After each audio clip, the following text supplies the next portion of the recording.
Okay.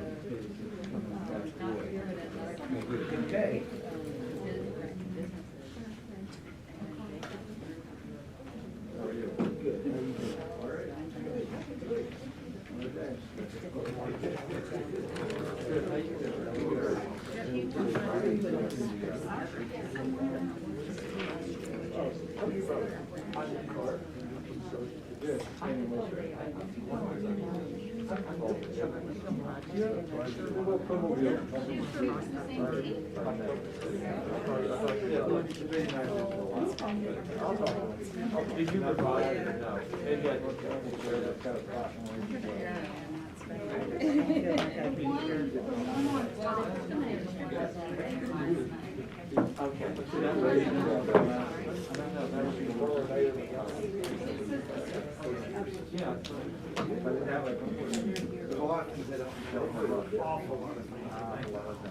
I don't think anyone's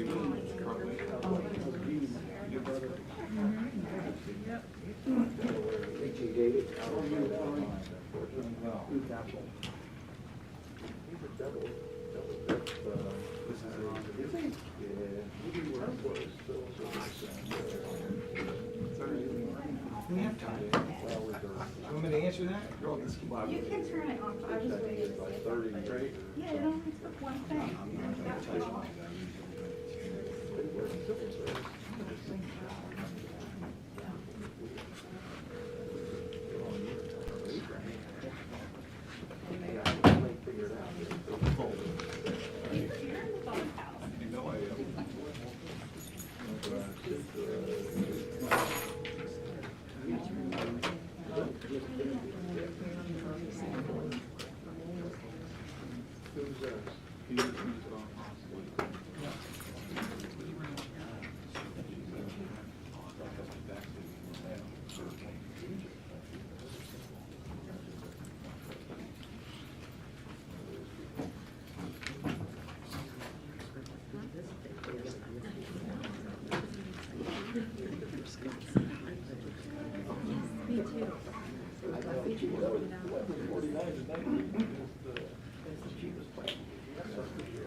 It's on, guys.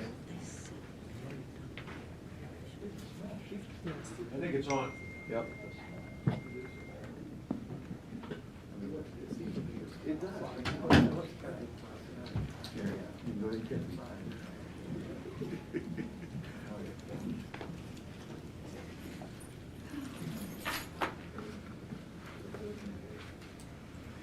Okay, good morning, everyone. I ask you to please rise for the opening prayer and the Pledge of Allegiance. Gracious and loving God, as we gather here today, we praise you for this day. We seek you each day to have us focus on what is good. Guide us as we seek your wisdom. We pray that we do not lean on our own understanding, but your will for us. Lord, today we recognize the 75th anniversary of the National Disabilities Employment Awareness. We thank you for each one of these lives and their many talents that they share, the lives that help to build businesses and communities throughout this great land. We pray they will inspire others to work together in inclusion so that all may prosper. We continue to pray for our divided nation. Bring unity to us through your love. We know that hate and bitterness is its own form of destruction. It will rip the soul from every man or woman. Let us hear each other and be respectful. Lead us and grant us to be good stewards of your will. These things we pray in your name. Amen. Pledge allegiance to the flag of the United States of America and to the republic for which it stands, one nation, under God, indivisible, with liberty and justice for all.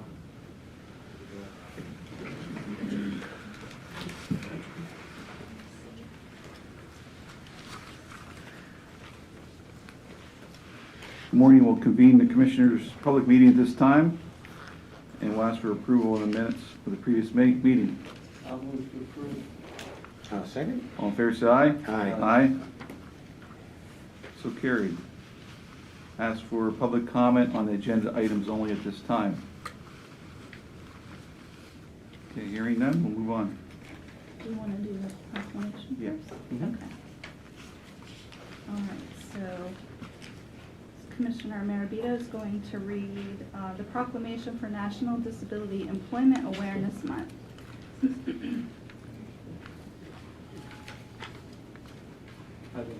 Can I read with the mask on? I think you should take Yeah, it. because of the problem with the mic. Yeah. Okay. I'll try not to spit on anybody, and I notice that you're all more than 6 feet away. So, Proclamation, National Disability Employment Awareness Month. Whereas the National Disability Employment Awareness Month is a nationwide campaign that raises awareness about disability and the issues with employment. It also honors the many American workers with disabilities. And whereas workplaces welcoming the talents of all people, including people with disabilities, are a critical part of our efforts to build an inclusive community and a strong economy. And whereas in this spirit, the County of Lycoming, Pennsylvania is recognizing National Disability Employment Awareness Month this October to raise awareness about disability employment issues and celebrate the contributions of individuals with all types of diverse abilities. And whereas the goal this month is to inspire and work together as a community to encourage positive employment outcomes and support for inclusion. And whereas the last 30 years our country has made great progress removing barriers for those with disabilities, yet the opportunity for further progress still exists. And now therefore we, the Lycoming County Commissioners, do hereby proclaim October 2020 as National Disability Employment Awareness Month. In so doing, we call upon our employers, schools, and other community organizations in our county to observe this month with appropriate programs and activities and to advance its important message that people with disabilities and diverse abilities are equal to the task throughout the year.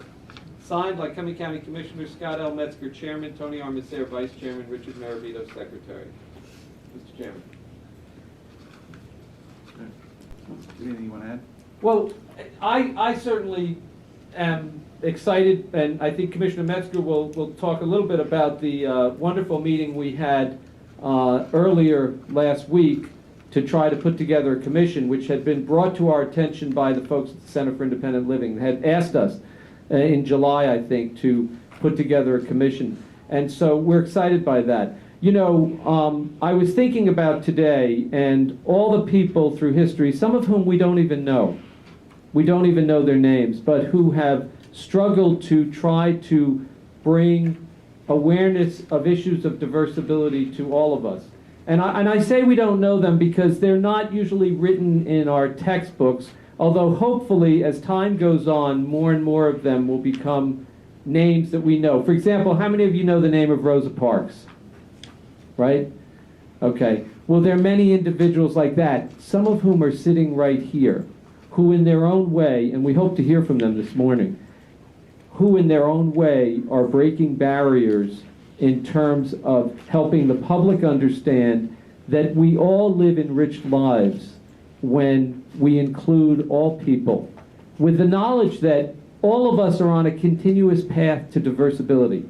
Some of us experience it earlier in life than others, but the reality is at some point for all of us, our bodies and our minds will not be the same as they were the week before, the year before. But that doesn't mean that we won't enrich the lives of the people around us and that we won't contribute to our community. So I'm proud that the three of us have done this, and I'm excited to hear from those in the audience who I know are going to speak today. Yeah, I'd like to add, you know, during the course of your lifetime, at some time, everyone becomes disabled. And I will tell you this, you are much stronger than we. You deal with it on a daily basis. You have to be stronger to get out there in that workforce. And it's very impressive when I go to grocery stores and I go to department stores and I see people that are there with, well, we would call them disabilities. I don't look at it that way. They're out there making a living. They want to work, they want to get engaged. And, you know, that takes a pretty tough person to get up every morning and do that.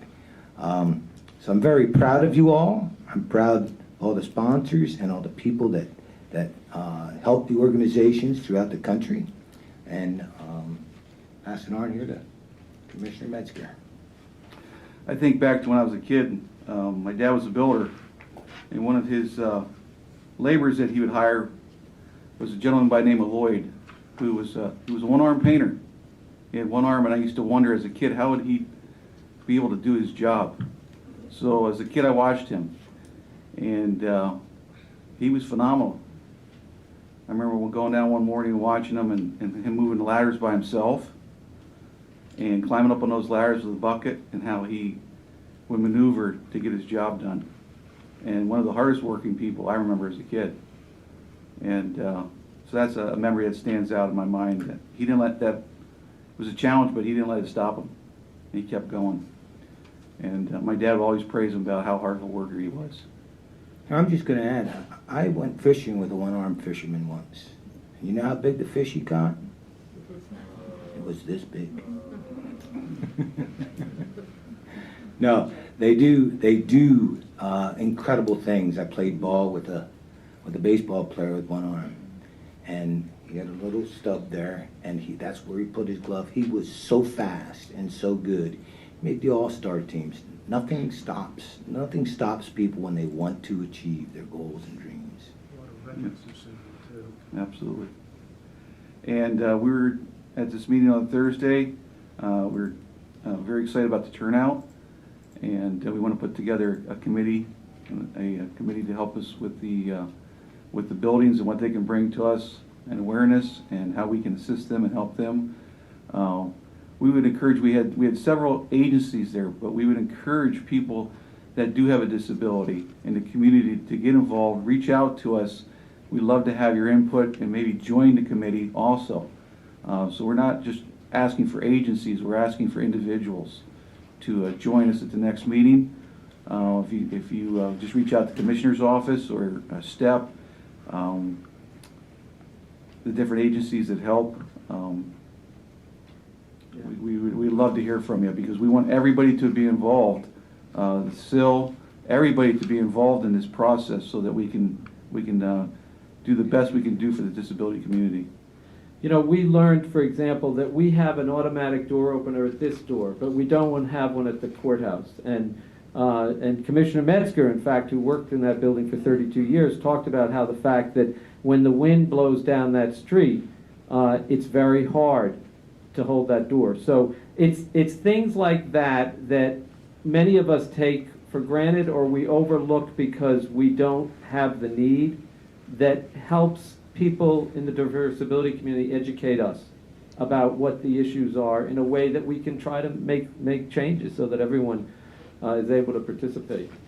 And I would encourage the public, if you see someone struggling somewhere, just be a little bit more aware, because we go about our daily business. We're focused on our own lives and what goes on. And I did this before my mom ended up in a wheelchair for the last 5 years of her life.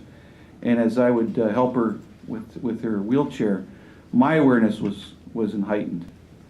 And I saw different things that I would not have seen initially just walking down the street or going into a store.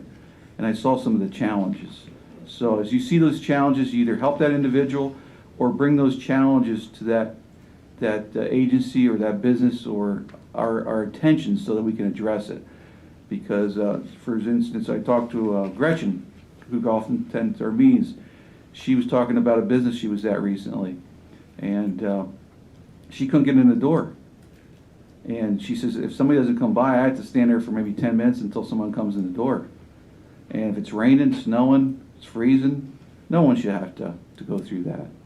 So, we try to overcome these challenges and do the best we can do, and to get that assistance out there so that everybody has the opportunities that everybody else shares. We'd be remiss if we didn't thank the employers who have gone above and beyond in hiring folks with disabilities. And one of the, and I don't have the list in front of me of everyone, but I know we have someone from Weiss Markets, we have the YMCA, and there are others. But we would encourage all employers to understand that everybody can make a contribution, and if there's a place in your organization to hire someone with disability, do it, because you are going to be rewarded, your customers are going to be rewarded. But we do want to say thanks to many of them. I would be kidding you if I didn't tell you that there's great progress that we need to make. And all you have to do is run into a parent of an adult child, someone who was previously a child who's now an adult, a young adult with a diverse ability, to understand the struggles of trying to find and help them find a place. It's hard enough to help your children find a place in the world and for them to find their place in the world when there aren't issues, whether it's autism or other issues. So I think that all of us should try to encourage and thank the employers, and we hope to hear from some folks now in the audience who have come to speak today. Absolutely. Anyone would like to say a few Amber, words? do you want to start and Yes. tell us your journey? Yes. You could come up to the microphone here, Okay. please. Tell us who you are and where you're from, and tell us a little bit about your experience. Hi, my name is Amber Logan. I am 34 years old. Amber, I think could you need to take the mask down so Yeah. that they can hear you on There the you go. live TV. Hi, my name is Amber Logan. I am 34 years old, and I have a diverse ability. I have a learning diverse ability. And I have 3 part-time jobs. I work at the American Rescue Workers Thrift Store in Montoursville. I work there Mondays and Thursdays. And I work at the ELYMCA Child Watch. I work there on Tuesdays. And I also have another paid position. It's called Advocacy Alliance, where we go in homes and group homes and survey individuals who need services. And their goal is to hire somebody with diverse ability. And it's very cool. And you've been around speaking in many Yes. places, right? Yes, I spoke at the Capitol last year in Harrisburg for their National Disability Awareness. The arc of the Capitol contacted us and wanted me to speak, and which was so cool last year. I have to share this story. It was so cool last year. This dad, after hearing my story, who had a daughter with special needs, after hearing my story, contacted right away his wife and said that her story has a purpose. That was very touching. Do you remember meeting anybody down there? I Senators? do. Yes. I remember meeting some individuals with special needs. It was very cool and very neat, and to hear their stories. Like, they had 2 individuals that were there that spoke, and it was very cool. And Garth Everett, who came down and who greeted me when I first got there. Were you nervous? Nope. Good for No, I you. wasn't nervous. Well, you've gained a lot of experience in Yes. speaking over the years. You really have. Yes. And I noticed you're not even speaking with notes today or anything. No. Who's with you? Can you introduce all the folks with you or have them introduce? Yes. This is my friend Faith. And my friend Austin. And my friend Roger. And my friend Nick Johnson. And my friend Eric. We were in the same class together at school. And my mom. And this is the famous painter Austin Orelli, Yes. who paints about animals and nature. Yes, and he writes his own cards. He has his own cards. He's in a gallery downtown also. Yes. Right. Very nice work. Austin. Yeah. Say hi to Do you wanna everybody. speak? Hi. Yeah. Everybody. Austin, do you want to say anything or? Want to say anything, buddy?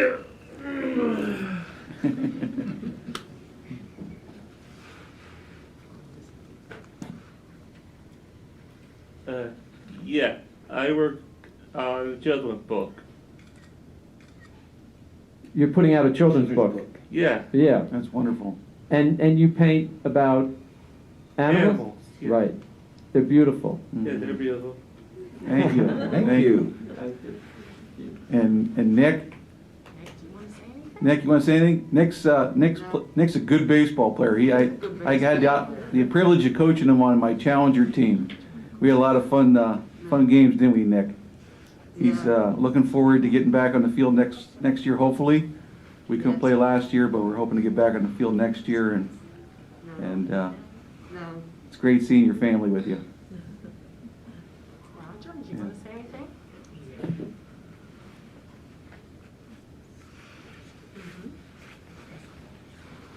Yeah, my name is Roger. My name is Roger Turner.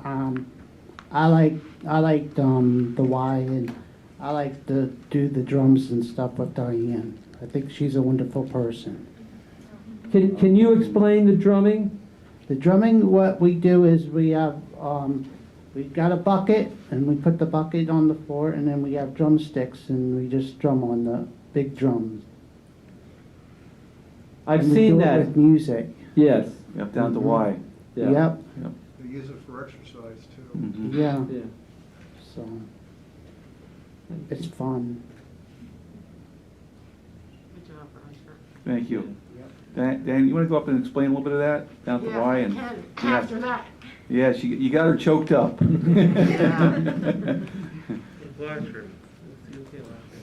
I'll apologize up front because it's brought me to tears.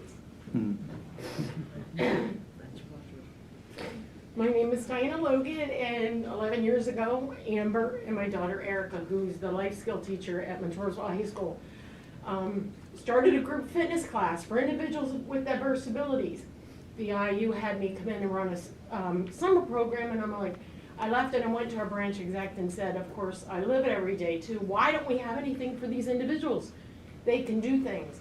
Well, we also need to help them self-advocate for themselves.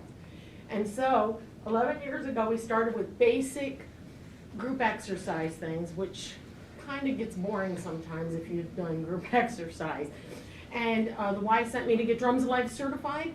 And they said, if you're teaching individuals with special needs, you need to go back and start this. And we started our group with like 8, and that year it tripled.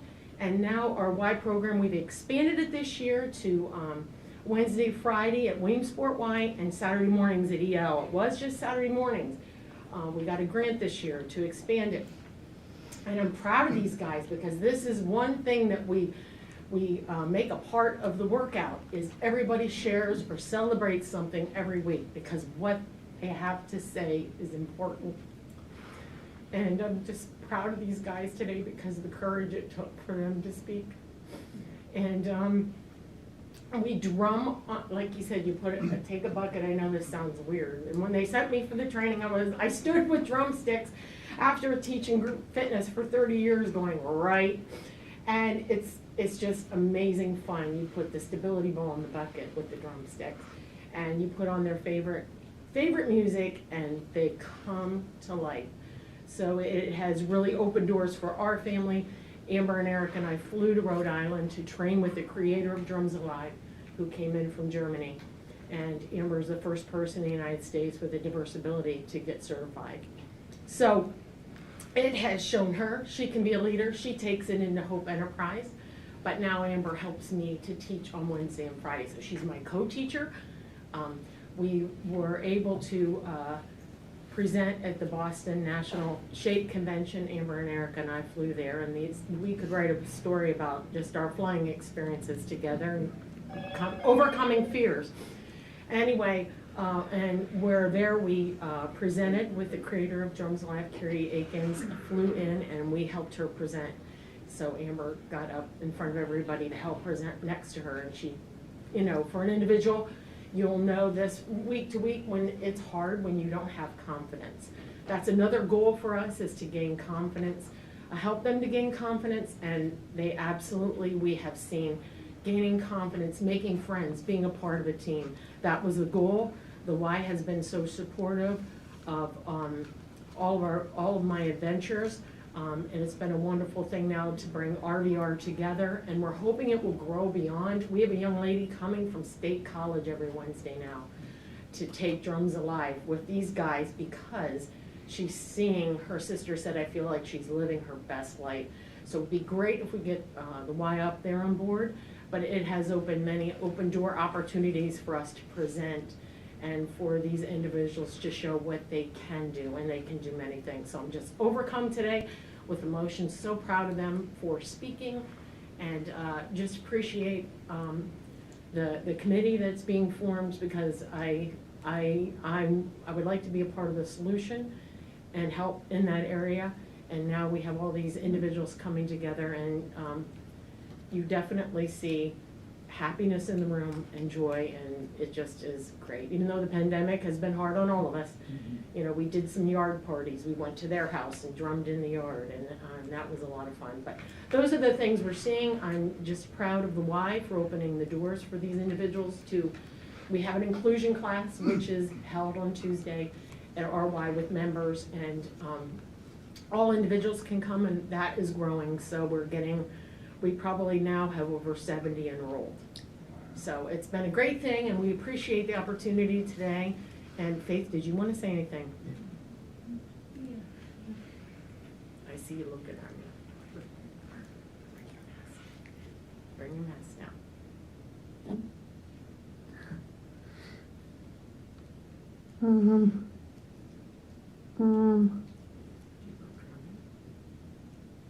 What do you love about drumming? I'm gonna say, thank you for honor, thank you for honor, that we pray, and we pray for God. Okay, thank you. She likes to pray. Diana, you've been an incredible mother, but that's what mothers do, right? Absolutely. Is there a support group for parents to help them know places where they can help their adult child get employment or make friends? You know, it's hard enough making friends even when you have access to all sorts of automobiles and so forth. Is there a parent support group, and if not, what can we do to try to form one? I'm glad you mentioned that, because part of the expansion of the program at the Y, once a month we are going to sponsor a parent support night. I have that information in my car, or anybody that would want it, I'll get it to you. And we were also starting to provide a social for them once a month, the individuals, but also opening the door, have parents, parent night. Will be the first one will be at Williamsport Y in October, and bring in local folks to speak about what services they can bring in, and that's our goal. There's also out at Community Baptist Church on Tuesday night, a night out Bible study. Most of these guys are involved in that. And there's a parent support group once a month that we haven't gotten that going since the pandemic, but anyway, so there's some wonderful moms here today that I acknowledge, Melissa and Pat, you know, that they're a part of these groups. And it's great, because who knows better what you're going through than somebody else on the same journey. Right. And not to leave the fathers out. Not to leave the fathers out, no they're way. probably wonderful fathers too. There are great fathers. Yeah. Is there anyone else that'd like to step up and speak? Thank you very much. Thank you, Diana. Although I have no special needs or whatever, when I was on the Jersey Shore School Board, we also had classes at Avis Elementary for special needs students. And those who do not get enough credit are those teachers who deal with these individuals every day of the week. And when you go in and see things that I have seen, a child with special needs was dressed as cat in the hat, would just grab a hold of your hand and look at it in amazement. It really humbles you, but the teachers who deal with this every day do not get enough credit, and they're the ones who really deserve it. I've seen this firsthand, and it is very, very humbling, and realizes how lucky we are. Thank you. Anyone else like to speak? Okay. Well, there are folks from agencies that maybe could Yeah. introduce themselves. And Yep. yeah, yes. Okay, we got two. Well, we have one I behind. saw two of them back Yeah. in the back. They were at our meeting last week and on the phone.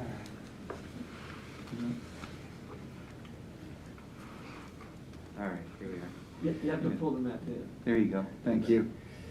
I won't take too much time, but Commissioners, thank you for what you're doing. I really appreciate this. My name is Brian Patchett. I have the wonderful privilege of being the CEO over at North Central Site Services. And we have employment services there where a number of folks, those of us with visual disabilities, have the opportunity to produce products for the military, for federal government, and for our local community. We're actually doing a lot of things with PPE right now. We provide hand sanitizer and other things. And that's a great group of people who are earning excellent wages, well above minimum wage, and working together and just having a chance to become more independent. We also provide community-based services, helping people to be employed in the community. It's been a little tough during the pandemic, actually, but that's our goal, is to get as many people in the community that are visually impaired into employment. And we work a lot right now with something called assistive technology, and that's technology that helps those of us who are blind or visually impaired to access our phones, access our computers,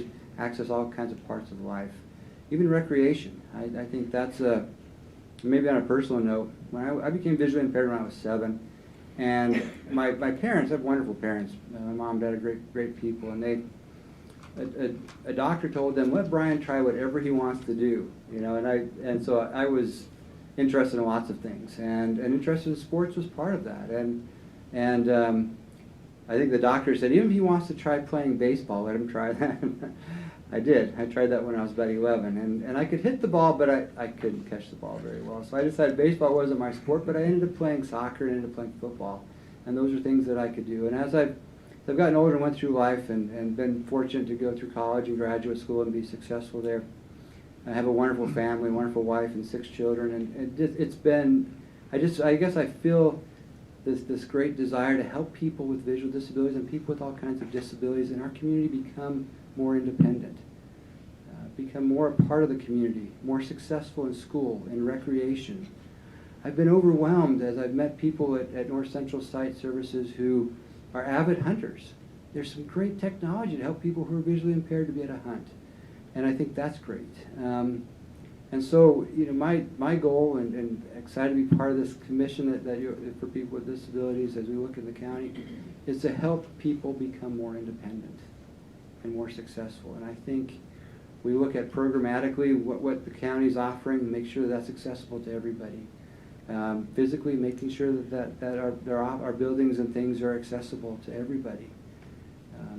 I've been blessed over the last almost 30 years now to work with people across the country, work with commissions and organizations to help promote independence for people with diverse abilities or disabilities, whatever term we use, or people who are differently abled. I've heard all kinds of terms over the years. And I'm just looking forward to this, and I'm looking forward to seeing more of our folks get involved with this and seeing great success. And so I want to again thank you. And just one last thing I want to point out. During the pandemic, I was just talking with our board of directors this morning. Our staff, those who serve people with visual disabilities, those with disabilities, continue to come to work throughout the pandemic to provide essential things that are needed by our military, by those in our community. We worked with over 250 people in our community who are older folks that have visual disabilities, some are younger folks with visual disabilities, to make sure they could still get access to grocery stores, to the doctor, to all those things that they need despite the pandemic. And because of that commitment, we have seen folks continue to be independent. And so I think many folks with disabilities across the county, across our country, have continued to step up even during the pandemic to provide services. So I just wanted to share that, and again, thank you. I'm excited about where we're going and where the county's going, and thank you to each of you as commissioners for your commitment. You know, we're very proud of what you have achieved in life, and that's just another example of a person, regardless of who you are, you know, accepting what you have, utilizing those skills that you have, and becoming the best person you can be. And that's all we can ask anybody to do. And you've done a great job, and we appreciate your service for our community. Thank you, Commissioner. Thank you, Brian. Anyone else? Yeah.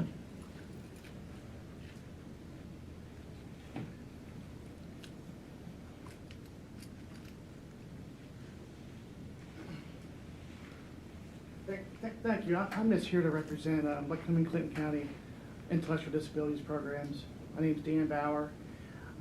My job pretty much over there is to get people hooked up with services, make sure they're eligible for services, whether it's autism or intellectual disability program. I know most of these folks here at some point. Diane and Amber have done an awesome job for our community. We need more people like that. So I'm just here just as a representative. Thank you. Yeah, we should note that the Joinder runs the mental health and intellectual disabilities program, and much or all of the federal and state funds flow through it. And if there are ever questions you have about the Joinder or about what it does or what you need, you can contact the commissioners. The commissioners of Lycoming County, the three of us, and the commissioners from Clinton County, the three of them are the board that makes the decisions about the allocation of funds. And so we are open to any ideas and critiques or observations or anything. Okay. Jay, can I ask you to come up and tell us what you do for the SIL? You gave us some good information last week when you met with us.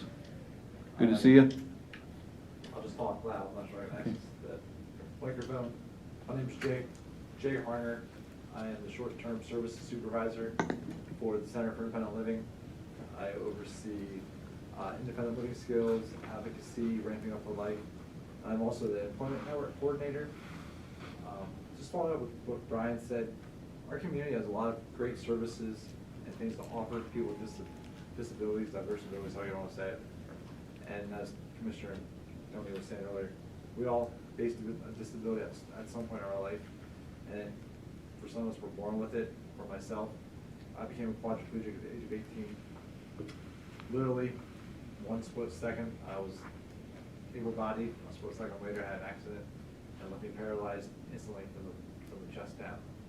And in life, we make choices, and sometimes there's consequences out of our control, and things happen, and we have to deal with what life has dealt with us. And part of my role as employment network coordinator is dealing with people with disabilities that want to get back to work. And part of the problem we're facing is for such a long time, including myself, I was told, well, you'll never be able to work. You're never going to contribute. You're going to be on the system, just get used to it and deal with it. And so many individuals are told that over time, and they're scared of having services taken away. But there are so many government programs, such as Ticket to Work, that allow individuals to go back to work while we're still receiving services sometimes, and sometimes we're able to go out to services.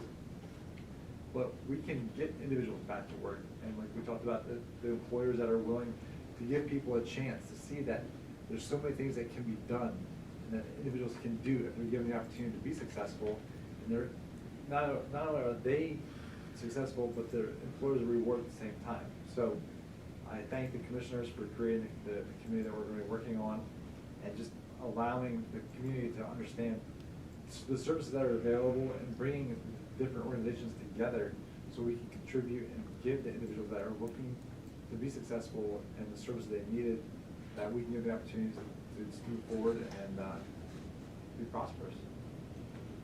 Thank you, Jay. Yeah, and you raised some really important points, one of which is that we hope this commission will bring us information from the grassroots up. In other words, those of us with more or less diverse abilities don't necessarily understand and know. And I think what you said is very eloquent, that oftentimes people are told, just you're going to have to be here, you're going to have to do that. And we want this committee to bring from the grassroots up the information and the needs and the aspirations and the hopes and the dreams of all the people in this county with diverse abilities, so that we can try together to effectuate change. And I'm going to just be very public about this. People were upset in January when the folks in the diverse ability community held a rally over it, or an event at the Community Arts Center. But I alluded to this earlier. At one time there were no curb cuts in sidewalks. And actually someone from the SIL taught me last week, Karen taught me, that it was the folks from Berkeley, California, one of the early advocates who was in a wheelchair, who had to engage in civil disobedience to get the community to recognize that curb cuts were essential for people in wheelchairs to be able to get around, from both a life safety point of view and also just from being able to live. So sometimes, and what we hope to do is we hope, frankly, that the commission and the committee we're putting together will allow us to be proactive so that we don't have to get to the point as a community where we have to engage in civil disobedience to make change. That we will be forward-thinking enough, and that we will, at least this is my hope, I don't know, I don't want to speak for everybody, but it's my hope that we will be forward-thinking enough in what we can do so that we can actually effectuate change and move things forward in a way that really makes our community inclusive. Employers in this community are always looking for people, and it reminds me of that saying that a mind is a terrible thing to waste, which is, right? Well, any person is a terrible thing to waste because we need, and we learn and we grow from everyone. So thank you, Jay, for being part of that commission, too. Thank you, Jay. We encourage anyone from the public to please contact us about reaching out and joining the commission. And we have a proclamation here that Commissioner Marabito read. We'd like to present it, and we also have copies here of the proclamation for anyone who would like to take one from the different agencies. And so, Brian, if you could come up, and Diana. And, you know what? Yeah. I wonder if we can take a picture. We sit down there in front of them and get them. Yeah, we can do that. We need the background. Yeah, she can take it. If you don't mind. If you don't mind. Yeah. And also, I want to give a round of applause to all the folks for helping us learn.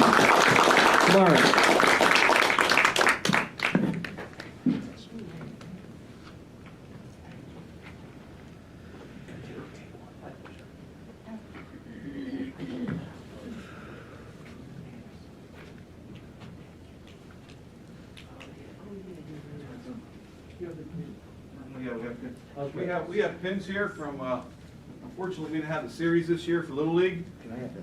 Let me have We know how the disinfectant. important Little League pins are, so the county went ahead and did a pin, and it was only appropriate that it has a mask on it.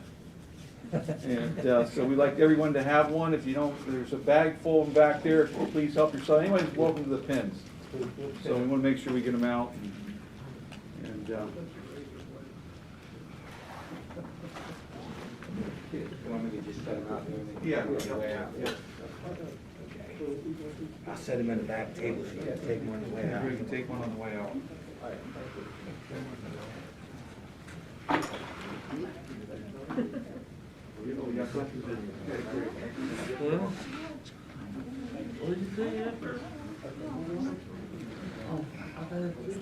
Great job. Yeah, it's a pretty good job. I missed you. I missed you. You know, I gotta go see you. Yeah, You're a superstar. Yeah, I want you to, okay. Listen, can I get Scott? So, you want us to deal or Whatever you want to do. You want to sit in those three chairs? No, you sit down. I Do you can't want see us- the people. Okay, we gotta get, you want us to sit, Neil? Okay. You can Or stay, should stay here, John and Tony, you I can sit kind of here. like him to move because then you can see everybody behind him. Okay.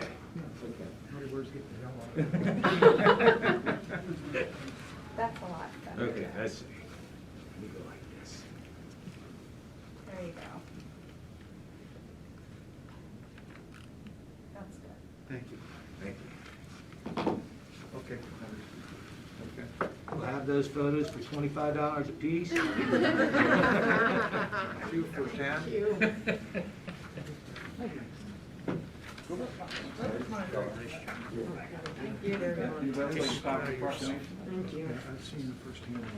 The pins are on the back table, and if you didn't get one, please grab one for.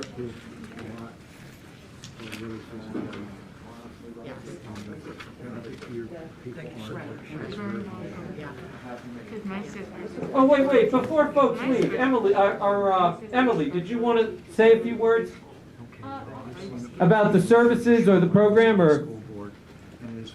I mean, yes. I don't want to put you on the spot, but I think it's important. Put me on the spot. Okay. Put me on the spot. Tell us what agency you're from, Emily, and Lost arms. what Hi, program guys. you do. Sorry. Morning. I'm Emily Kammer. I work for Hope Enterprises. Excuse me a second. John, thank you. Go ahead. My name's Emily Kammer. I work for Hope Enterprises, and I have a grant through the ACE Collaborative, Me All One Foundation out of Scranton to run an autism resource hub, which I've been doing for the last year and a half, and we have a lifespan of the next 2.5 years, hopefully, for it. I've been doing a needs assessment, which has been very easy to do because I'm also a parent of a child with autism, so it's based on previous experience and then also just being able to connect with actually a lot of people in this room. Really was able to determine, you know, the needs are great.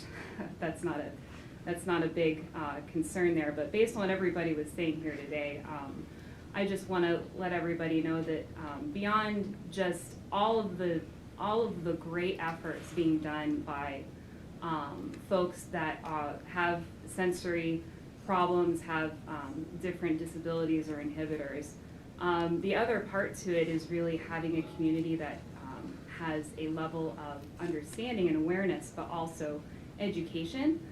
And comfort in being able to approach that community. It's a twofold that needs to really end up happening to have employment opportunities open up. A lot of times, I know even for our Hope board members, a lot of them have experience because they have children with that, or they have a loved one, and that's really kind of what gets the ball rolling. But beyond that, to get employment, there's going to need to be a big push to incentivize. I know there's legislation that a lot of folks are trying to advocate and push for, but that needs to be happening on all sorts of levels.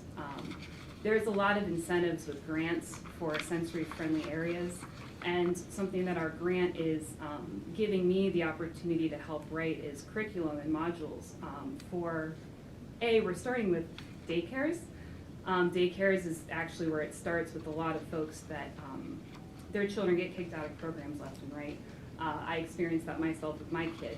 But the ability to be able to train normal caregivers that aren't specialized and don't have that higher education on how to work with children with sensory issues is huge. So my grant's actually helping with creating curriculum that's going to be going through the Keystone Stars program to be able to help incentivize daycares to go through additional training. But something that we wanted, that was kind of the beginning of something, but we're actually going to be broadening that curriculum, and we're working with the CEO of River Valley YMCA's, which I got that connection through Diana, and they've actually agreed to be guinea pigs, kind of test runs for us to expand this curriculum to their staff at all of their YMCA's.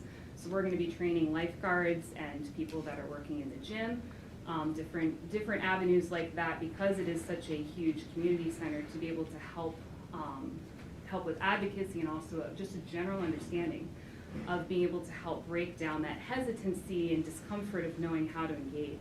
A lot of folks want to engage, they just don't know how, and if they don't have that firsthand experience, they tend to step back from that role. So we're hoping that with that, we'll be able to help expand the opportunities for employment beyond just the community centers. But that's definitely a huge need that was assessed by my group, and it definitely extends beyond the autism community. But we're hoping to be part of the solution for that, and I'm excited that you guys are really wanting to advocate for that as well. So thank you. And Emily, I believe that there are tax incentives for yes. hiring folks with diverse abilities? There right? are, and they're trying to expand on that. I know Bob Casey, especially with the ABLE Act and different things like that, is trying to push for that. But it'd be great to find ways to be able to help incentivize and at least bring that awareness to different employers.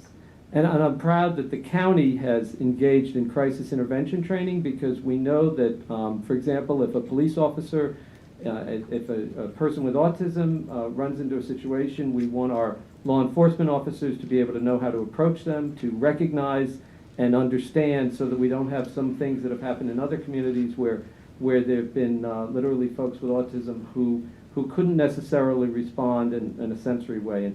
And I'm proud that we've done that. We've committed.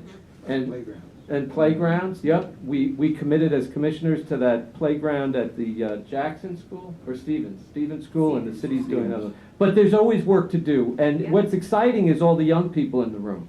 That's what's really exciting. Diana, everyone, because all of you are young, because you're going to pave the way. And hopefully we as a little older folks can do something to assist, but it's exciting to know that. Thank you. Emily, we'd love to have you join the committee if you're able to. Yes. Okay, great, Yeah. thank you. Great, thank you. Okay, yep. And now you only have 2 hours left of our meeting. Okay, thank you, everyone. You're welcome to go about your business. You don't have to stay for a boring commissioners meeting, and we thank you for being here. And please grab one of the county pins on the way out the door from the Little League. Help yourself. They're back there on the table. Roger, this is Brooke. Yeah,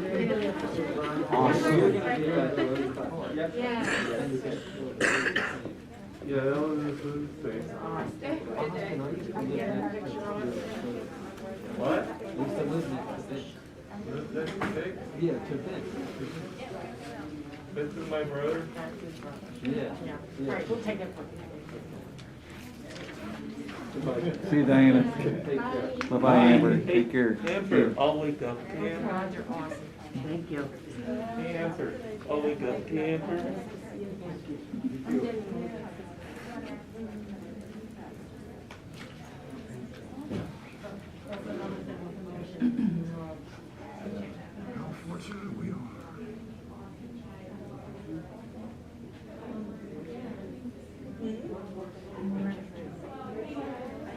Okay, we'll start back up here. All right, so we're going to go on to 2.0 personnel actions with Roxanne Grieco. Thanks, Jay. Thank you. Thank you. Go ahead. Good morning, Commissioners. Morning. In the Department of Public Safety Communications, we have Clinton Frackman, who is this would be a full-time reclassification telecommunicator 1, fully qualified status, pay grade 7, at $18.08 hourly, effective October 4th, 2020. Okay, any discussion on this full-time reclassification position? A motion to accept? So moved. Second. All in favor, say aye. Aye. Hereby passed. Thank you. Thank you. You are recessing the Commissioners' public meeting for the Board of Assessment revision with Brooke Wright. Good morning, Morning, Brooke. Commissioners. I'm seeking approval for 3 real estate refunds. The first one is for Gary Apker. The house was destroyed by fire on July 19th, 2020. The refund amount is $138.42. The next one is for Charles and Bonnie Ulmer. It's a clean and green refund for an application fee of $50. They had purchased the property and thought the property was not in clean and green, so they filed an application, so we're refunding that amount. The next refund is for Little League Baseball. This refund is due to the borough acquired a portion of the land in 2012, but the UPI department thought it was only a right-of-way, didn't realize it was a declaration of taking. So the refund is for the current year, 5 years back. That refund amount is $635.84. Okay. And that's all I have. Okay. Any discussion on these assessments, revisions? Hearing none, I have a motion to accept. So moved. I'll second. All in favor, say aye. Aye. Aye. Thank you, Commissioner. Thank you. We reconvene the Commissioners' meeting. Informational items, we have 3 more proclamations for Thursday that you're going to present. Juvenile Justice Week, Domestic Violence Awareness, and National Cyber Security Month. Then we'll move on to 5.0, action items. Maya Toon is going to present 5.1 to vote on agreement with Avenue Insights and Analytic LLC. Yes, good morning, Commissioners. Morning, Molly.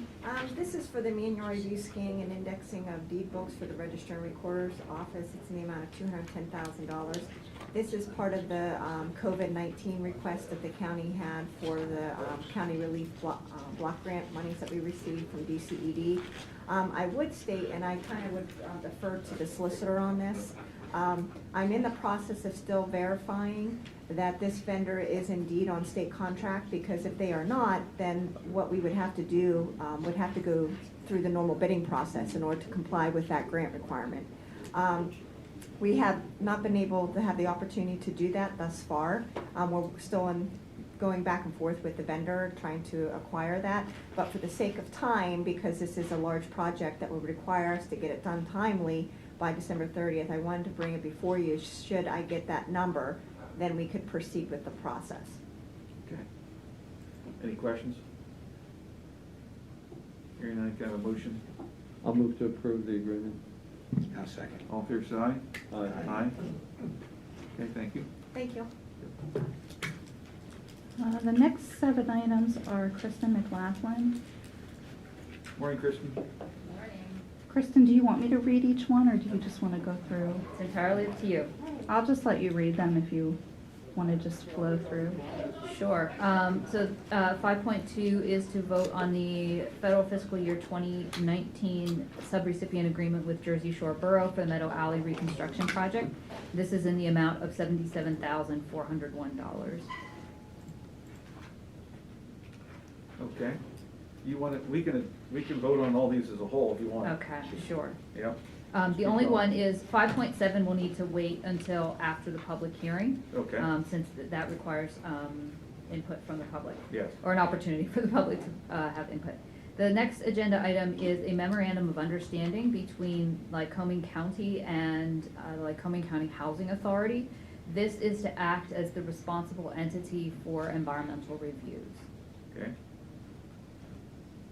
And that involves no funding or anything like that. It's just to act as the that agent for that. The next item is a resolution to readopt plans and policies that have to be maintained as part of the Community Development Block Grant process. There are 10 that we are going to be readopting through this process. The requirement at DCED is that these plans are readopted at minimum every 5 years. So you will see on here that there are some from 2015 and most from 2017. This will put all of your plans and policies on a 2020 basis, so that there will be a need to revisit this issue until at least 2024, if not 2025. They go back and forth whether they want 4 years or 5 years. The next action item is a complaint procedure, which is a plan that is required with the CDBG program, and it lays out if someone does have a complaint regarding the CDBG program, how they would go about registering that complaint. The next item is a resolution to, and this is a resolution that is word for word one that you currently have in place, but again, because DCD requires readoption of certain plans, I wanted to do this one separately. This is a plan, this is a resolution that allows CDCOG to act on behalf of the county in a limited capacity, where it's mostly signing documents, submitting reports and things like that that don't need commissioner action, or that we would be signing them after commissioner action. So as I said, this is mostly reporting requirements.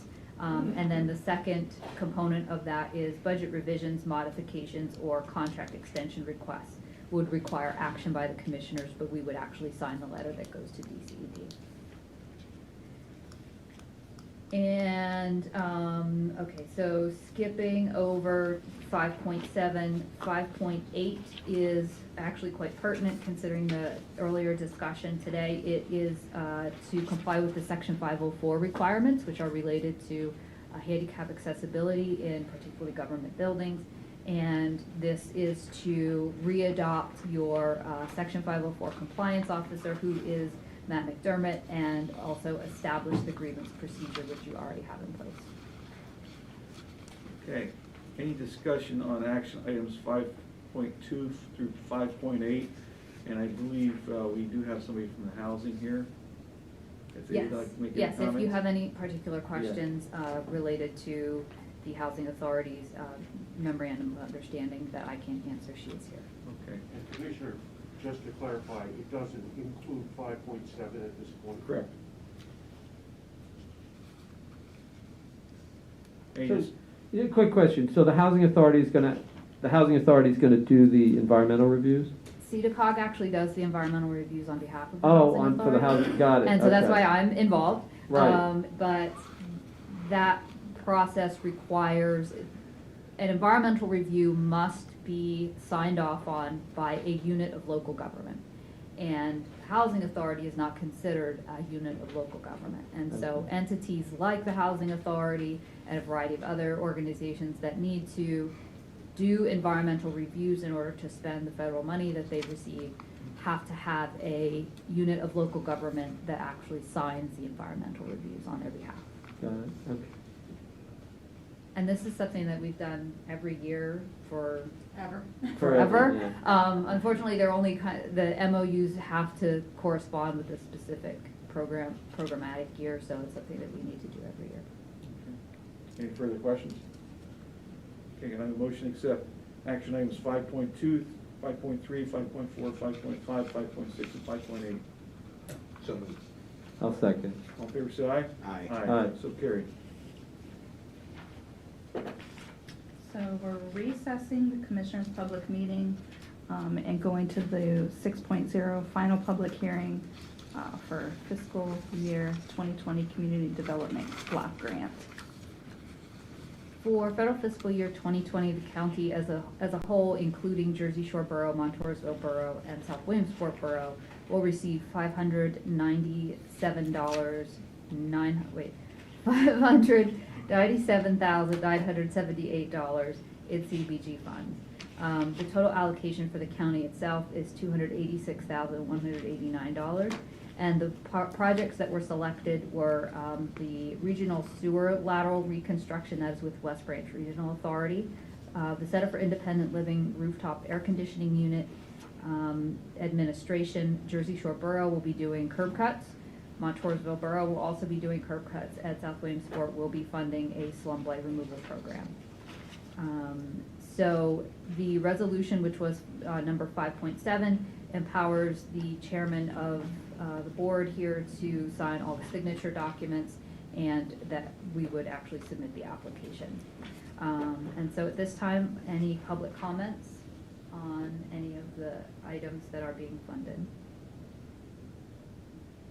Hearing no public comment? Excuse me. Oh, sorry, sure. My apologies. One quick question. Does that also include townships?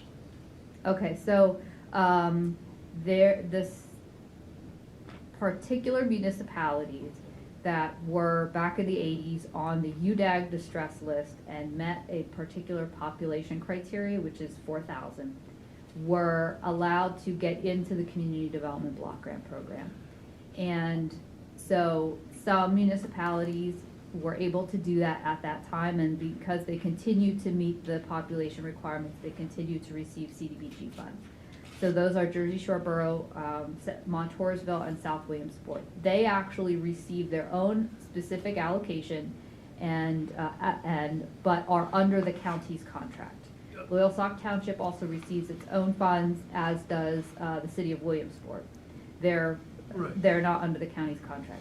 The county's job every year is to reach out to all the municipalities, municipal authorities, nonprofits and such throughout the county to generate project ideas that are then evaluated for whether they're an eligible project under the CDBG funds, under the CDBG program, whether they meet one of the 3 national objectives, which is benefit to low to moderate income persons, removal of slum and blight, or urgent need, and then whether they're otherwise ready to go and meet various other criteria. In response, I'm just curious about one thing. Mm-hmm. Does not all public buildings have to have handicap accessible walkways into their doorways? That is really out of my wheelhouse in terms of the regulation requirements. I believe so, but I understand. I'm just saying that I can't, tell you verbatim the law, but it is my understanding, yeah. Handicap accessibility can be grandfathered within an existing building. If you do, at least in my experience, if you do remodeling of a building, then the handicap accessibilities and needs have to be addressed. Right. And just to explain a little bit farther, we can fund removal of architectural barriers. We cannot fund handicap accessibility. There is a line there where removal of architectural barriers is handicap accessibility, but actually the community development block grant program and regulations were put in place prior to the ADA regulations. They were put in place when removal of architectural barriers was the requirement. And the CDBG program was never updated. Those regulations were never updated to allow for handicap accessibility. So there's a lot of nuances in terms of removing architectural barriers versus handicap accessibility. Like I said, sometimes they can meet the same objectives, but not always. Thank you so much for putting that to note. Thank you. Sure. And if you have any other additional questions or particular project ideas, please let me know. I can give you my business card. So hearing no other public comment, you can reconvene the commissioners meeting and take action if you so choose on 5.7. Okay, we'll adjourn the public hearing at this time, reconvene the Commissioners' public meeting, and ask for a motion on action item 5.7. I'll move to approve the allocation as described in 5.7. I'll second the motion. All in favor, say aye. Aye. Hereby passed. Thank you. Thank you. Commissioners' comment? I have something. We met a few weeks ago. There's a group called the Veterans Multi-Service Center Incorporated. They're a supportive service for veterans families. They provide housing-based case management, outreach, and resource assistance. They provide employment services, support with SSI and SSD, budgeting and financial skills, legal and credit repair, and also they help with permanent housing stability such as rent, utility, and deposit fees. This is an organization that has been around for a short period of time, but they're regional offices in Lock Haven and Chambersburg, and they service Central PA, which is 1, 2, 3, 4, 5, 6, 7, 8, 9, 10, 11, 12, I think 13 or 14 different counties. So any veteran out there or family of a veteran that needs assistance at this time, you're welcome to call a toll-free number. It's 844-226-0368. We met with these individuals, and they're providing a great service for our veterans in the Central PA community. Location in Lock Haven, please.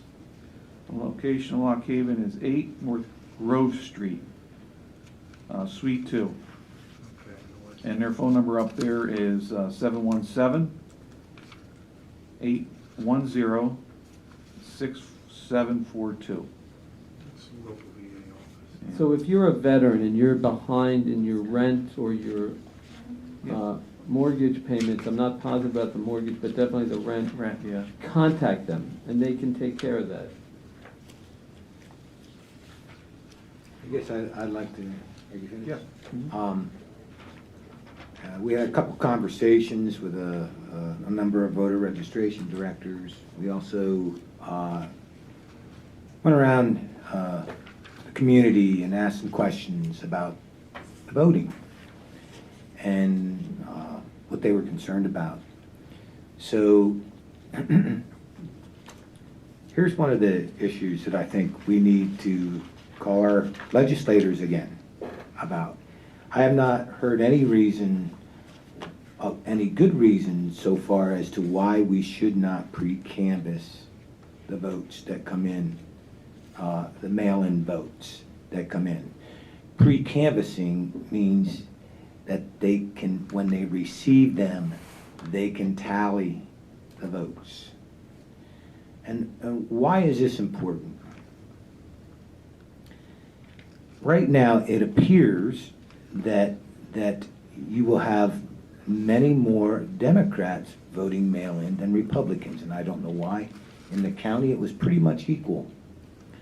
Okay, but what we want to make sure, and to assure that the public, that our voting system is secure. That the mail-in votes, if they're done correctly, is secure. We must feel confident that they will be secure. And here's one of the issues that was brought up a couple nights ago. That if there is a difference on election night, by the way, I just want you to know that we feel that we should absolutely have a pretty good grasp of who won this election on election night. And one of the only ways that we're going to be able to do that is to start to count the votes prior. Lycoming County is a different situation, but there are precincts throughout the nation that have millions of people. And if we don't count them first, then we're not going to have a result of which the citizens expect to see a result. Why I say that? If the majority of the Republicans are voting, and I'm saying Republicans, Democrats, it doesn't make a difference who votes at the polling place. But if a lot of the Republicans vote at the polling places, you're going to have what? You're going to see during election night that it's going to look like Trump is winning by a pile. That there's no way he can get beat.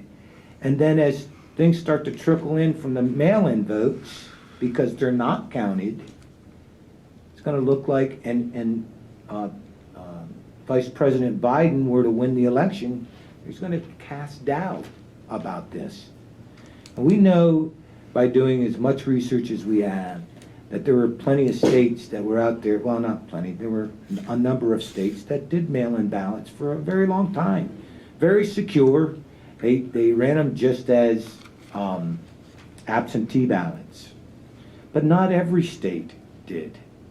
Not every state had a mail-in process. Pennsylvania did not. And so there's going to be some questions.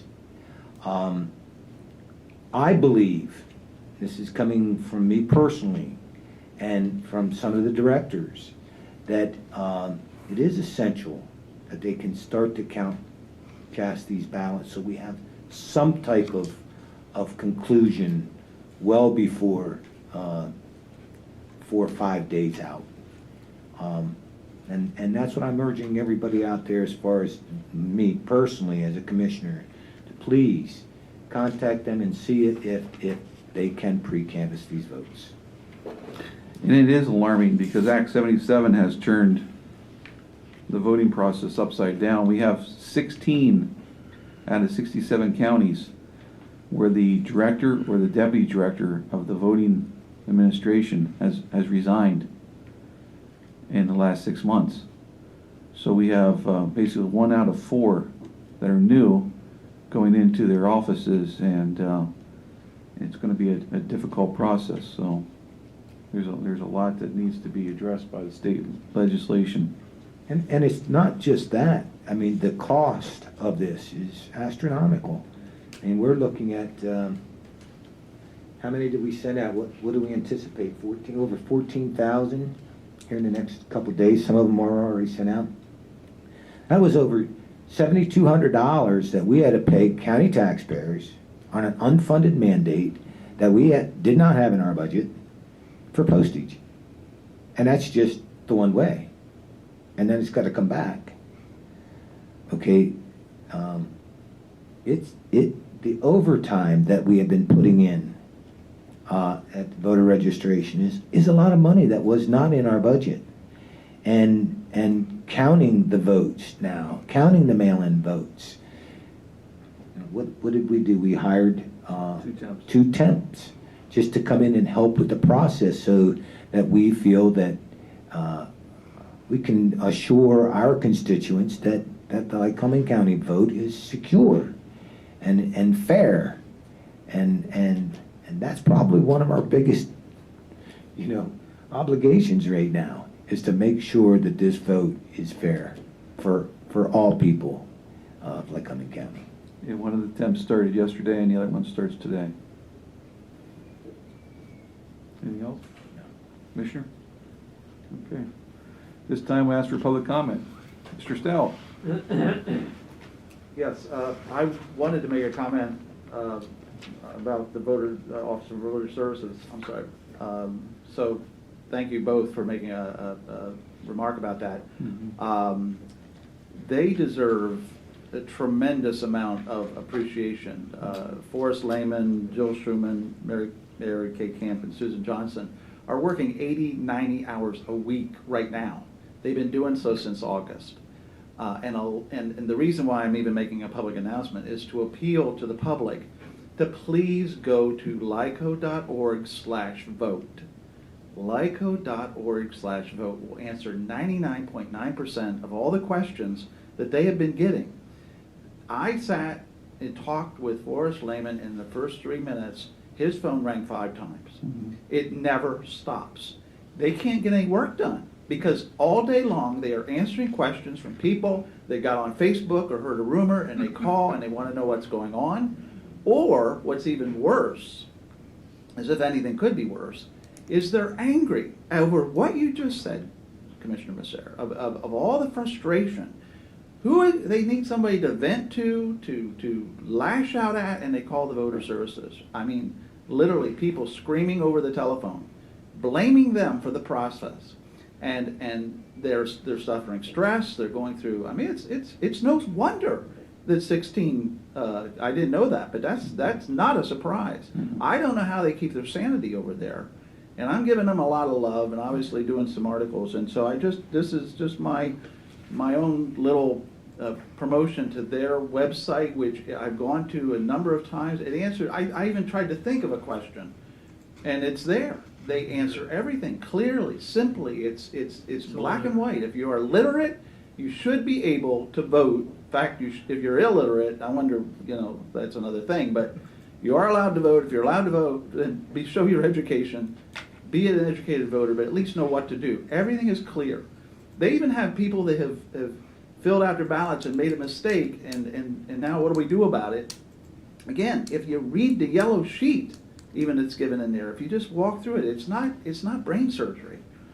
It's very simple. So please, public, do your job, be a wise voter, and just help out our Office of Voter Services, because they counted 7,500 absentee votes on election day in the primary. I mean, they can do the impossible. So even now with the temps, there's a very, very good chance that even they're anticipating somewhere around 10, maybe 12,000 even, they think they can pull that off on election day. So I just think they need a good shot. If you guys have something like a Silver Star medal or something after the election, please engrave it already, because I think they deserve it. Randy, thank you for that. It's appreciated. And, and I also want to add that, like Larry said, Facebook and the rumors and, that makes it very difficult for our voter director or voter service director, Forrest. But going back to what the President of the United States said, is that it's not that he disagrees with the mail-in ballots. There are states that have done it for many years, and he's fine with that. But when you have political action groups on both sides, and they're sending information, they're sending you an application for a mail-in ballot, and I'm still getting this today, okay, that has the return address as Forrest Lehman. It looks like the county's sending these out. This would be unsolicited, okay? Here's the problem, and the commissioners take this very seriously. We drill Forrest whenever we see him, okay? And it raises doubt, it raises concern. Well, I got 4 of these now, okay? No, they're applications for the mail-in, 1. But here is the problem, and here's where the President of the United States is very concerned, and should be, and so should all of the people in the United States who vote, is that not every voter registration book is current. No, they're not current. The deaths, the people that move out, they're not current. So when you solicit the right to know, request for the voter registration book, you may be sending out ballots of dead people. It's happened in our own community just within the last couple weeks. Okay, or somebody may have moved out. They're on the voter registration book as this address. They could get multiple ballots. It's happening all over the place. And that's where he's concerned about a possible fraud. And it's how many? I don't know. But I can tell you it would be significant because people don't keep our books current, their books current. I'm not even sure. I know we go by the obituaries.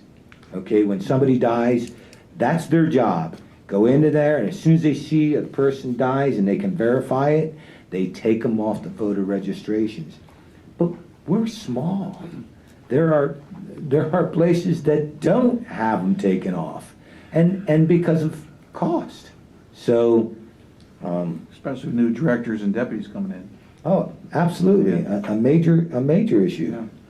So Larry, I want to thank you for your positive press. I read some of it about the voters. We are blessed to have a good voters staff here in our county. Recently, we acquired the how many telephone calls each department receives, and last year, for the whole year, voter registration received 9,000 phone calls. At the end of September this year, they're already up to 13,000 phone calls. So they're probably going to become close to doubling their phone calls by the end of the year. So what Larry says about the phone ringing off the hook over there is absolutely true. If you could possibly visit the website, your questions are going to be answered right away, and we encourage the public to do that.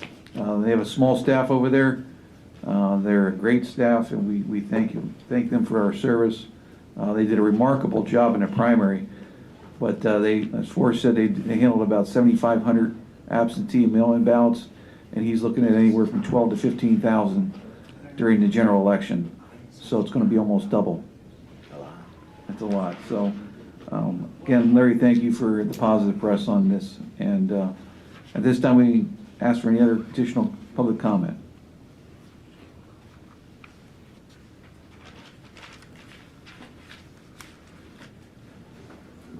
John Sharman, Jersey Shore. Getting back to the mail-in ballot question, which is what I wanted to change to today. President Trump, for what you call him as a president of the United States, has done everything that he can to sow dissension and deceit amongst the public in order to try stealing an election. Is what it is, plain, flat, and simple. Okay, Tony?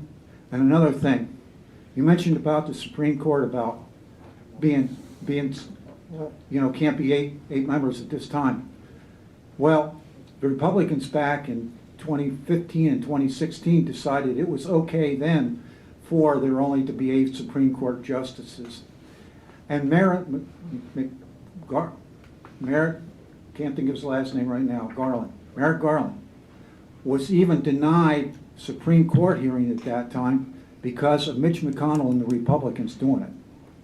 The other thing is, you had said about with your grandchild that the coronavirus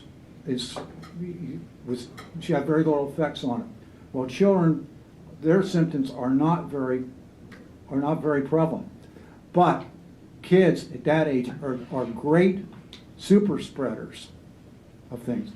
And for you to say that everybody should not pay attention to the positive test and that's very naive, period.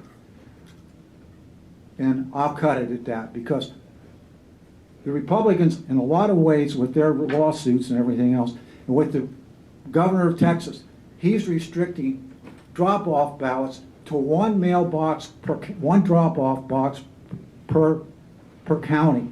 One drop-off box, okay? This president's running scared, period. You have your opinion, but I'll tell you what, I have no time for a draft dodger and a liar, period. I'm saying goodbye. Any other public comment this time?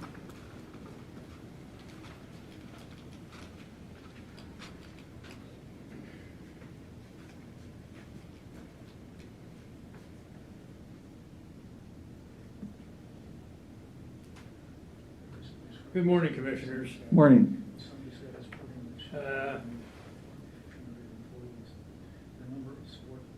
This is a little different aspect. We're going to go back to last week. And we had, the chair had a back and forth with me on schooling in the public sector and the college. Well, in the ultimate of all this, I understand where you were coming from, but I don't think you understand where I was coming from. Back in the day, we had a Williamsport Technical Institution that, quote, was sponsored by the manufacturers of the area that had people trained in different parts of different businesses to go into their shops. At that time, certain people who were recommended with from going to junior high school when they had shop, which you probably didn't have the opportunity to do that they made recommendations that you could go to so-and-so school and take up your profession. And in the ultimate of all that, we actually went to that vocationary, what you want to call it, tech. OTech. We had our schooling in the building, which was counteracted by the Williamsport High School. So we all got our diploma, and we went on from that. But in refract with what we said last week, and I don't want to go back and forth on this, but what I'm going to do to you is show you, which you've probably never seen before in your life, a picture of what it looked like. That was vocationary school. Today it's no longer there. It's like coming college. Excuse me, not or Tech. We don't call it.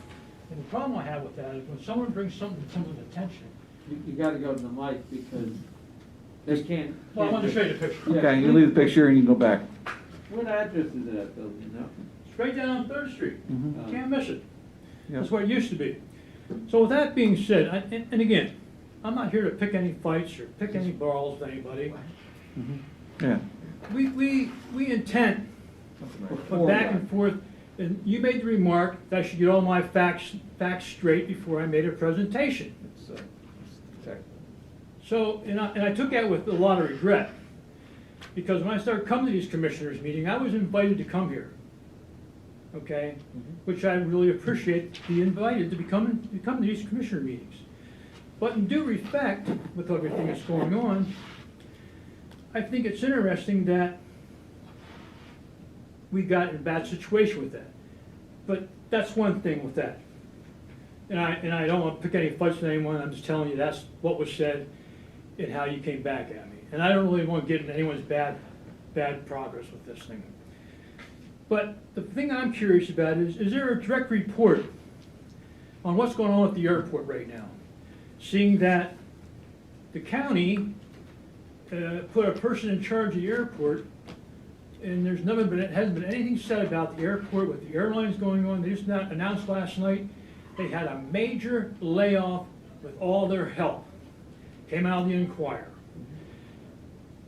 Does the airport authority have any backup plan at this stage right now that can get the county the money coming in so we don't have to support the airport next year?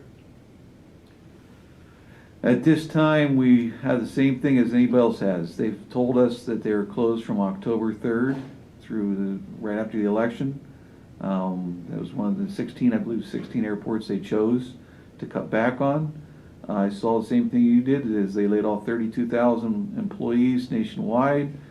Again, I saw it on the news, the Speaker of the House asked the airlines not to do that. They were close to a CARES package that would include the airlines. Again, that has not happened, so I'm sure the airlines went ahead with their layoffs. I think it's a political struggle on both ends to try to get it done for the airlines. But at this point, they're an authority. Okay, the commissioners do not run the airport. Okay, don't interrupt me, please. We do not run the airport.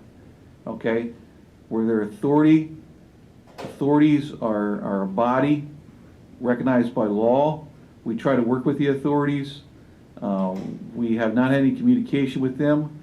In my opinion, I've voiced this from day one since I became a commissioner. I have not been pleased with American Airlines. I think we should have went outside and looked for another competitor, it may come down to that. But as of right now, American Airlines is a customer of Lycoming County Airport. They're our service that we provide. They're shut down for a month. Until that changes, maybe they'll come back to us in November and say, listen, this isn't working out. American Airlines isn't coming back. We need to go a different route.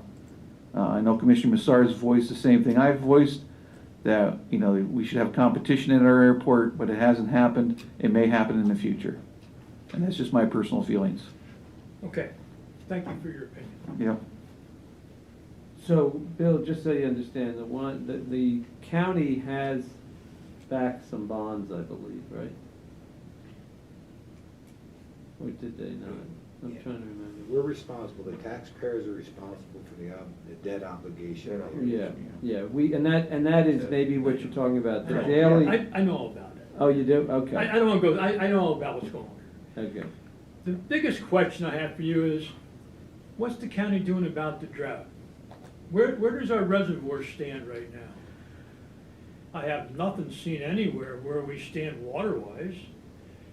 And the reason I bring that to your attention was because the fact that last meeting on the 22nd, when we were going home, after I was going home from being trained for elections coming up, which has changed dramatically, we're going up 4th Street. Here's the Williamsport High School watering their lawn with tanker trucks.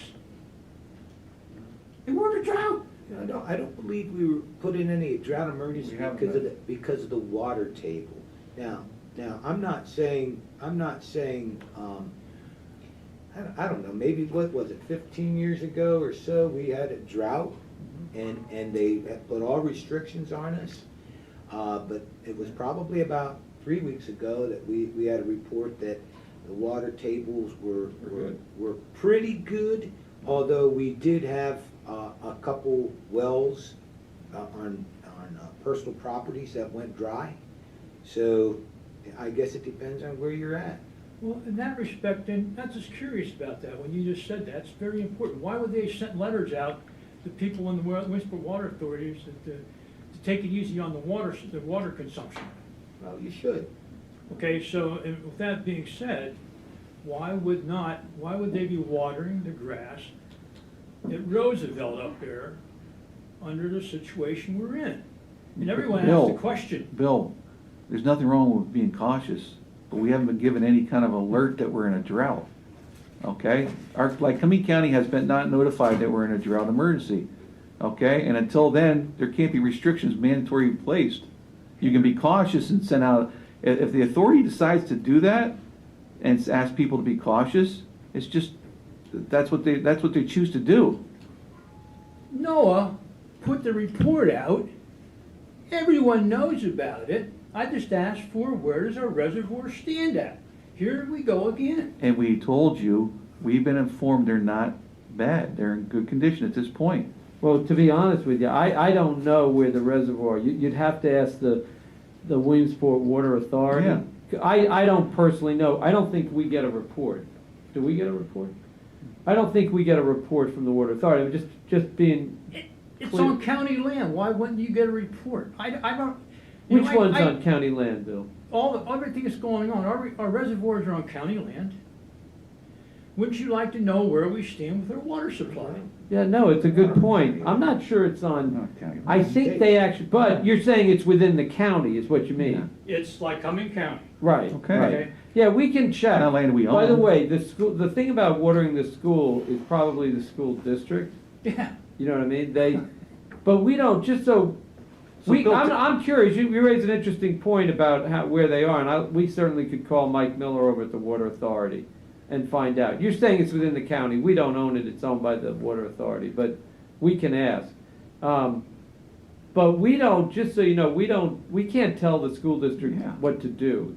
You know that, because you were Borough. I'm not going to restrict that. I'm just saying, are you aware that things are going on that shouldn't go on, which we have other problems going on in the county now that's not being addressed.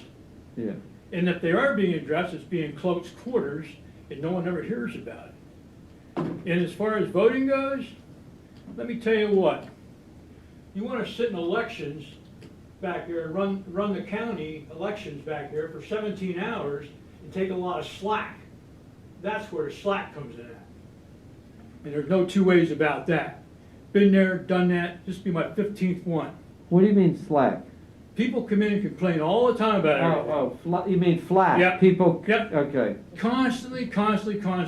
And you've been a judge of elections. I'm assistant. You're assistant judge for 15 years. Well, thank you for your service. And Because see, and we're going to go into this thing, again, not knowing what's going to happen, but I can guarantee up in Woodward Township, we're going to go through hell. Well, you did an excellent job. I don't see why, It's not what's going on. You don't see what's going on. Last Saturday night, we had music going on until 2 in the morning on top of the hill up there. Wait, what kind of music? I mean, They were just regular music. They were playing another thing with, I guarantee you, there was no probably social distancing again. We've had 6 of them going on, and I don't care about all this shit. Now, I'm just putting you frankly, I don't want to get in a lot of conversation about it, but I was under the assumption that a group of people more than 250 could not gather. And with that, commissioners, I agree to disagree with you on how we're doing certain things with the county. Thank you so much for your time. Yep, have a good day. Any other public comment at this time? Hearing none, the meeting's adjourned till Thursday. And we'll be back here for the 3 proclamations at 10 a.m. Thank you, have a good day. Phil, did you leave your coat?